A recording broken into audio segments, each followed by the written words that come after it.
Hey everyone, welcome to my YouTube channel. This is Vadivelan, and today in CCNA version 2.0, we'll discuss about the network topologies. We have different type of network topologies that will be deployed in the production networks. The one type of network is a bus topology. So here you can see that's a single core layer where all the devices is connected each other.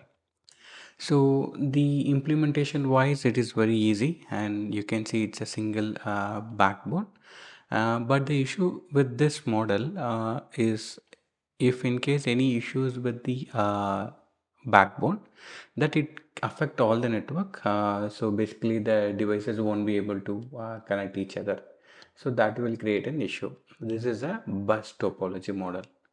And second is a star topology. So basically all the devices, it connects to a single switch, and deployment wise it is very easy to install. And the issue will be if this switch fails, all the device will lose connection with each other in this particular model. That's a disadvantage.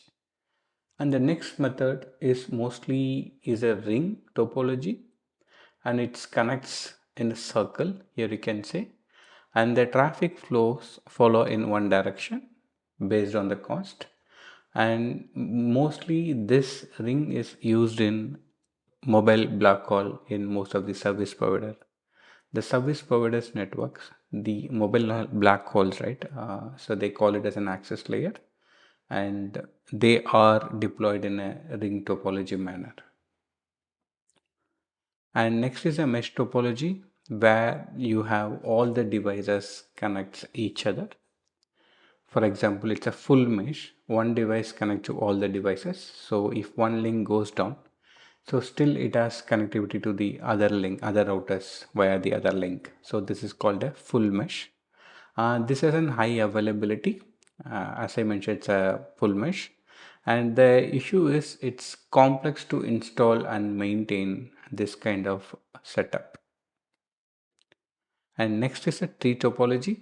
So tree topology is nothing but a mix of a bus and a star topology.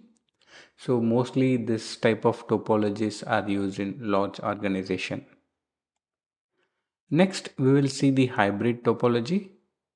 This is a combination of one or two topologies, right? So basically they have a mix of star, ring, bus topology, and this is very flexible because they can choose whatever the method they want because they have a mix based on the end customer criteria or the requirement. They can deploy their network.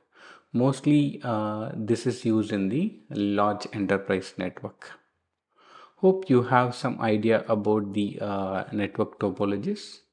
We will see you in the next video, guys. If you like this video, click the subscribe button, hit the like and the subscribe alert so that you will receive the latest alert. Thank you very much for watching.